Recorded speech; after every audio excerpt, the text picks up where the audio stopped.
Deep in cartel territory, hidden beneath thick jungle canopies, sits a drug lab the world isn't supposed to find.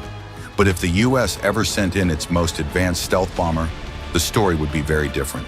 With radar-defying curves, deadly precision, and a strike speed that leaves no time to react, the target wouldn't stand a chance. Here's how and why a US B-2 bomber plans to destroy cartel drug labs in seconds. For decades, drug cartels have stayed one step ahead of US defenses, but in recent years, their methods have become more advanced and more dangerous than ever before. The human cost has been staggering. In the 1980s, overdoses claimed around 2,500 American lives each year. By the early 2000s, the toll had surged to 20,000. Now that number has exploded to over 110,000 lives lost annually. To put that into perspective, drugs have now killed more Americans than both World War I and World War II combined. The impact is felt most sharply in poor communities, where resources to combat the crisis are scarce. And yet the appetite for illegal drugs shows no sign of slowing. The United States accounts for just 4.4% of the world's population, but consumes over 80% of the world's opioids, a figure that fuels a multi-billion-dollar criminal industry.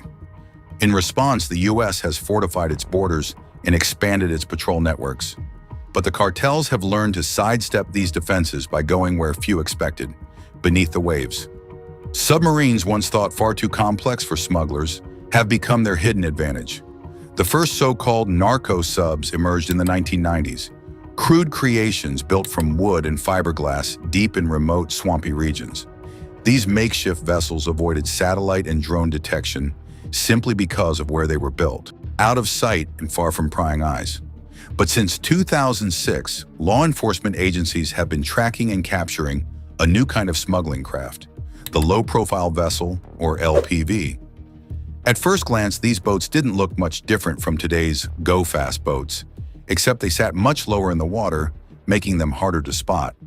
Built from advanced materials like fiberglass, the early LPVs were basically sealed speedboats, designed to glide just above the waves without drawing attention. Inside, the setup was simple. A small stateroom sat at the back for the crew, and in the middle, a large cargo hold carried the real prize, tons of illegal drugs bound for international markets. But over the years, these designs have been fine-tuned into something far more sophisticated. Modern LPVs no longer look like basic speedboats. They have specialized hull shapes, often with a sharply pointed bow and tapered tail to slice cleanly through the water. The cabin is small and streamlined, with sloping sidewalls that help reduce the vessel's radar signature. And when it comes to hiding from detection, fiberglass is still a favorite. This lightweight yet sturdy material makes the craft almost invisible to sonar and radar, giving it a major advantage in evading patrols. The stealth doesn't end there. LPVs move just below the surface, painted in shades of blue that blend perfectly with the surrounding sea. From above, they're almost impossible to see with the naked eye. Newer versions have taken stealth a step further, routing the engine exhaust along the bottom of the hull so it cools before being released. This means they give off far less heat, making them extremely difficult to detect with infrared cameras. Even so, the designs continue to evolve. Some of the latest models are built from metal instead of fiberglass, a change that's caught the attention of authorities. These upgraded LPVs ride so low that even in calm seas, their noses dip below the waterline. Many are equipped with hydroplanes at the back, allowing the crew to adjust their running depth while underway. Why the cartels are making these changes isn't entirely clear, but it's obvious that every tweak is aimed at making detection even harder. While LPVs dominate surface-level smuggling, the cartel's underwater operations have also expanded. Most narco submarines are still built deep in the jungles along Colombia's Pacific coast. The process mirrors how cocaine is produced, hidden away in makeshift facilities, far from main roads and nearly impossible to detect from the air. Many of these shipyards are tucked along Colombia's inner rivers, where the dense vegetation and remote locations provide natural cover. Authorities in Colombia have stepped up their efforts, no longer just targeting subs in transit, but striking directly at these hidden shipyards. The challenge, however, is finding them in the first place. These facilities are often camouflaged so well that they blend seamlessly into their surroundings, with workshops hidden under thick tree canopies or even disguised as fishing huts. The cartels haven't confined themselves to Colombia either. Similar illegal shipyards have sprung up in Ecuador, Brazil, and Guyana, showing how widespread the trade has become.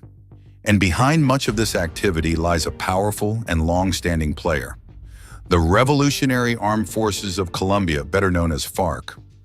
With construction sites scattered across multiple countries, expert builders on the payroll, and powerful allies like FARC, the cartels have turned LPVs and narco subs into highly effective smuggling tools. The result is modern drug subs stretching around 80 feet in length and capable of traveling up to 2,500 miles without refueling. That's enough range to cross entire oceans undetected. Each one costs between $1 million and $2 million to construct, but the investment is worth it to the cartels. A single run can haul up to 10 tons of drugs, worth over $150 million on the street. These vessels are engineered for stealth. Painted in muted shades of gray and blue, they melt into the ocean's surface. Their streamlined design minimizes wake, making them nearly invisible at a distance. Some are even lined with lead, shielding them from thermal imaging cameras that search for heat signatures from above. If detection is unavoidable, the crew has one final, ruthless trick: open a special valve and sink the vessel within minutes. Both the sub and its cargo vanish into the deep, out of reach of any recovery effort. But submarines are only one part of the cartel's maritime strategy. When speed is essential, they deploy go-fast boats, sleek, high-powered vessels about 30 feet long, often fitted with 3 or 4 engines as powerful as those in racing cars. Capable of hitting over 80 miles per hour, they race across the open sea before most patrol boats can even react. Go-fast ride low in the water and are usually painted ocean blue, making them difficult to spot from above. They typically carry just one operator, leaving space for massive fuel tanks that can hold up to 2,000 gallons. This allows them to travel more than 500 miles without stopping, enough to make direct runs from Colombia to Jamaica or from the Bahamas into Florida. In recent years, the cartels have taken things a step further with hybrid vessels that combine speed and stealth. These low-profile boats ride so close to the water that only a small section of the craft is visible above the surface. Built with radar-resistant materials and painted to match the sea, they are designed to evade both the human eye and electronic detection. While they top out at about 30 miles per hour, slower than go-fasts, they are far harder to track. By combining deep-diving subs, high-speed go-fasts, and nearly invisible low-profile boats, smugglers have created a layered approach that is incredibly difficult to stop. Their operations can begin deep in South America and end anywhere along the U.S. coastline, with almost no warning of where the next shipment will surface. The result?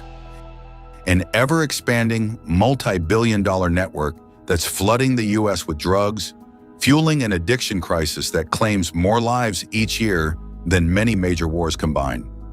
With technology and tactics improving constantly, the battle against these maritime smuggling routes has become one of the most complex challenges in the history of the drug war. The U.S. government is preparing to unleash one of its most feared weapons, the B-2 Spirit bomber. This jet isn't like anything the cartels have ever faced. On March 29th, several B-2s flew silently toward the Middle East in the dead of night.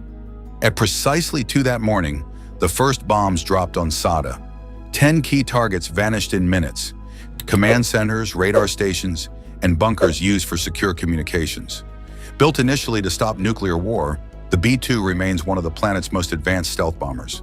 It can fly into enemy territory without being spotted, drop deadly payloads, and disappear before anyone reacts.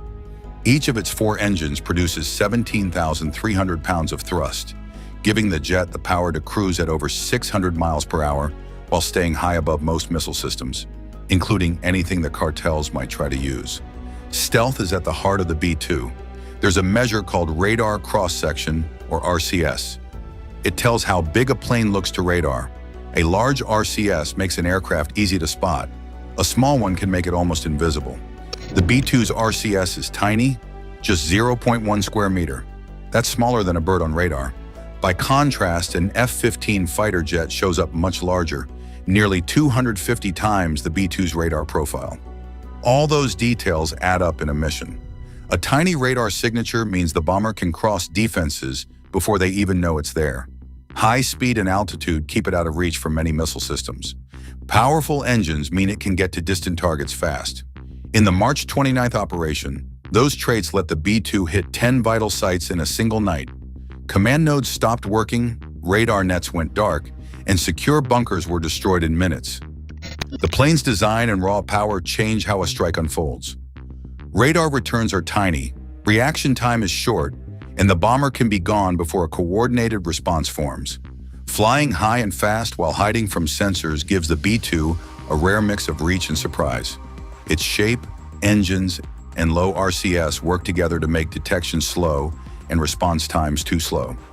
On paper, those numbers are simple. 4 engines at 17,300 pounds thrust, cruise over 600 miles per hour, and an RCS of 0.1 square meter. On March 29th, 10 key targets vanished in minutes in a single operation. Stealth isn't magic, it's smart design. The B-2 hides by using a shape and surface that work together to trick radar. Its body has smooth curves and flowing lines that bounce radar waves away instead of back to the sender. At steep angles, usually between 60 and 90 degrees, radar energy just slides off. To enemy systems, the plane can look like nothing at all, as if it simply isn't there, even when it's coming straight at them. That shape is only half the story. The B-2's skin is coated in more than ordinary paint. From a distance, it looks black, good for night missions, but that surface is a mix of classified composite materials and a special iron ball paint.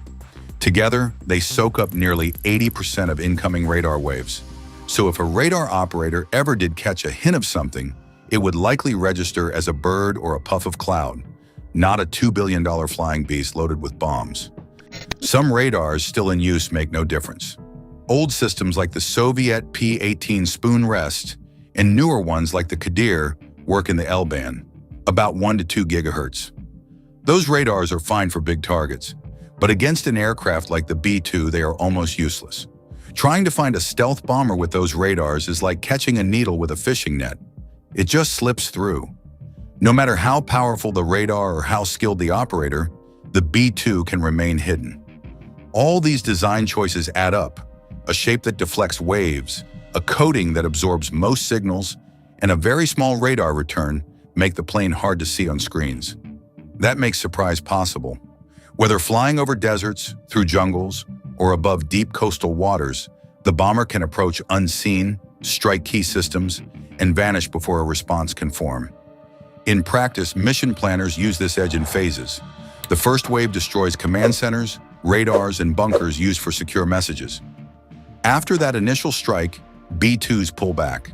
Then a follow-up team moves in to hit remaining targets while defenses are still piecing together what happened. The bomber's near invisibility is what makes that cycle effective. A quiet way to remove the parts that keep an enemy network running. This method depends entirely on stealth, timing, and precise planning skills. When the fight moves from the shoreline into the depths of the jungle or under the ground, the tools change. In the case the extract describes, it wasn't just one plane doing all the work. It was a whole system built to find, break, and finish key parts of an enemy network. First came the FA-18 Super Hornets from the USS Truman. They roared in and hit communications towers and cartel broadcast stations. The very things cartels use to send orders across remote camps. Take away those towers and the network stumbles.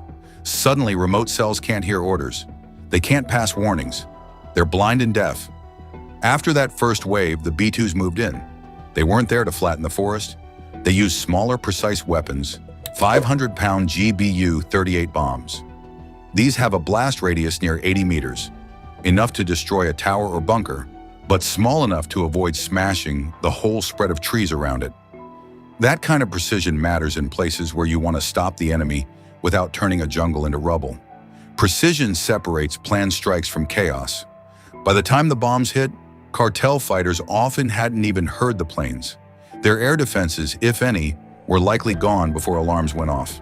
The extract points out how the bomber's engines and exhaust design helped that happen. The engines are tucked into the airframe with special exhaust ducts that diffuse heat before it escapes. That design cuts the aircraft's infrared signature by about 80%. In simple terms, heat-seeking missiles have a much harder time finding a target that doesn't look hot. The B-2 can move like a ghost through systems that track heat, but the stealth plane doesn't fly alone. It works with Navy E-2D Hawkeye radar planes that act like watchtowers in the sky. The Hawkeyes share real-time data through secure links, giving the bomber a full 3D picture of the airspace. And they do it without the B-2 turning on any radar that would betray its position. That data sharing is a force multiplier. The bomber can avoid threats, pick the best attack path, and time strikes when they will do the most damage. When the target is hidden underground, a bunker, a hardened data center, or a buried lab, the B-2 uses heavy hitters. The extract describes specially modified GBU-31JDAM bombs with penetrator warheads. Dropped from 50,000 feet, these bombs can fall for over 40 seconds before punching deep underground and exploding inside. The ground shakes. The hideout is destroyed. By the time anyone reacts, the bomber is already miles away.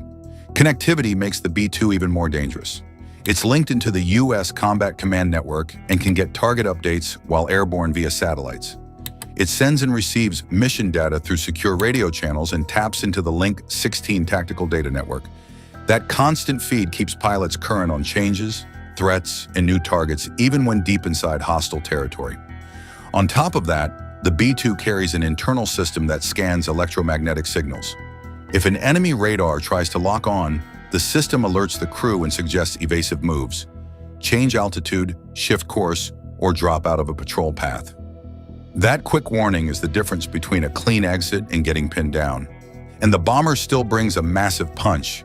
Inside its bomb bays, it can carry up to 40,000 pounds of weapons. That can look like 16 2,000-pound JDAMs, 8 500-pound Mk-82s, or a single gigantic 30,000-pound GBU-57 penetrator designed to smash the toughest underground bunkers. The extract even notes the B-2 can carry nuclear weapons, like the B-61 or B-83. Not used here, but mentioned as the closest thing to a true nuclear option. In the political frame described, this represents the heaviest tool the administration has, short of crossing the ultimate red line.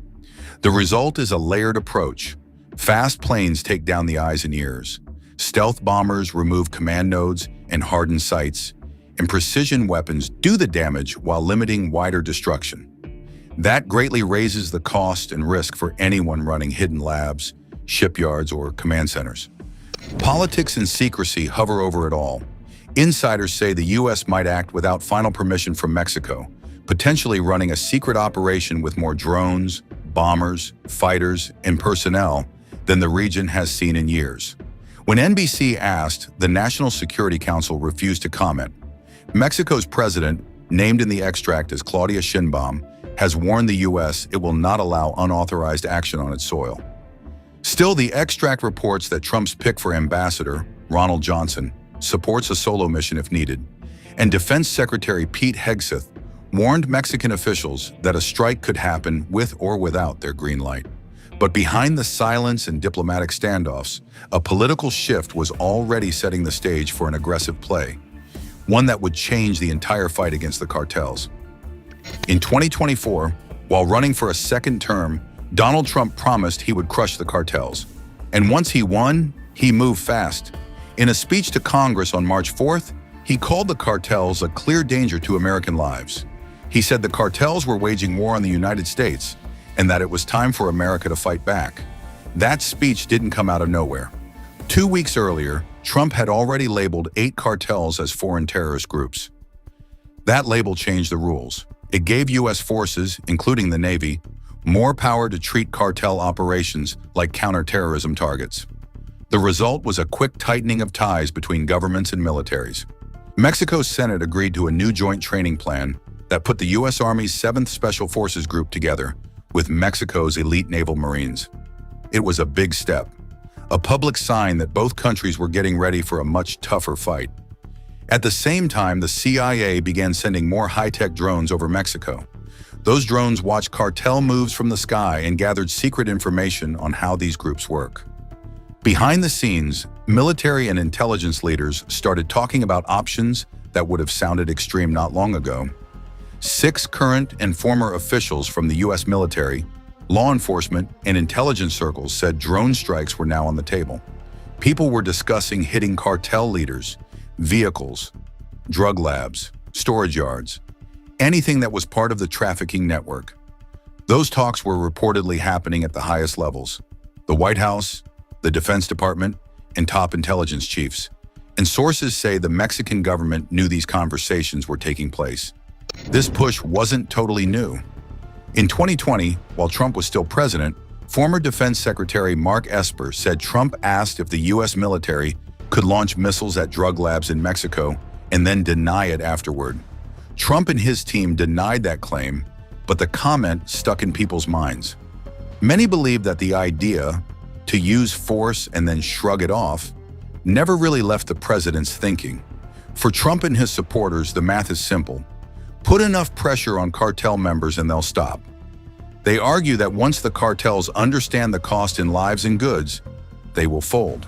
They see force as the one language the cartels understand. That view has pushed U.S. leaders to consider more direct, military-style options than past administrations did. Still, these choices are messy. Calling cartels foreign terrorist groups opens new avenues for action, but it also raises big questions about how far one country can go on another country's soil. Training programs, drone flights, and talk of strikes move the fight into a different zone, one that looks more like a war than a law enforcement campaign. And when warlike tools are used, things can spin quickly and unpredictably. In 2025, when cartel captains whispered about trouble on the water, one name kept coming up: the U.S. Coast Guard cutter James. On a single, relentless 112-day patrol, this ship turned into the kind of headache smugglers dread. The story isn't about one big shootout or a flashy explosion. It's about quiet, steady work done again and again, and the piles of drugs that never made it to shore. The James isn't small. At 418 feet long, it's built to stay at sea for a long time. It sails with a crew of 150 people, sailors trained to track, board, and stop ships moving illegal cargo. They work in teams: drone crews, helicopter pilots, boarding parties, small boat chasers. Each team does a job that the others need. Put them together and they become hard to shake. The run began on January 5th. A drone launched from the James spotted a boat off Ecuador that looked wrong. This drone could stay up for 18 hours and had cameras so sharp they could read writing on a ship from miles away. It didn't scream in and grab the target. It kept quiet, followed, and fed live pictures down to the cutter. When the boarding crew moved in, the team had the full picture. They seized 3 men and more than 2,200 pounds of cocaine. The next day, January 6th, the tempo jumped. A patrol aircraft saw 3 ghost boats moving together. A risky move by traffickers who rarely travel in packs like that. The James launched helicopters fast. In one sweep, the air and sea teams hit all 3 boats. 9 people were arrested, and about 14,000 pounds of cocaine were found across the 3 vessels. It was a big haul, and it showed how fast the cutter's teams could respond when they got a tip. On January 7th, the traffickers tried a stealth trick. They sent out a low-profile boat built to hide from radar. But the James team had learned how to read the sea and its shadows. A helicopter locked onto the vessel, moved in, and shut down its engines with careful precision. The crew boarded, and everyone on board was taken into custody. That single capture kept another 8,240 pounds of cocaine off the streets. By January 18th, the smugglers were getting desperate. In one case, crews started tossing bales of cocaine overboard, hoping the weight drop would let their boat slip away. The James didn't back off. Small, fast boats chased the runners, while other teams raced to scoop the floating bales before they sank. In the end, those quick moves recovered about 6,000 pounds of drugs in just the last 4 months of patrols. Added up, in that stretch, the James removed more than 48,000 pounds of illegal drugs from the ocean. A staggering total. The number hits hard because it shows scale. This isn't a handful of arrests. It's repeated, successful strikes against a flow that otherwise pours into communities. What stands out isn't just the size of the hauls, but the method. The James married long-endurance tech with old-fashioned seamanship. Drones watched for hours, helicopters moved in fast, boarding teams closed the deal, small boats chased and scooped. Each move fit into a plan, and the plan worked over and over. For cartel leaders, the patrol became a new kind of risk. Plans they thought secret were suddenly exposed by eyes in the sky. Boats designed to slip by were picked off. Men who once slipped through gaps in the law now found themselves looking up at Navy-style cutters and trained boarding teams.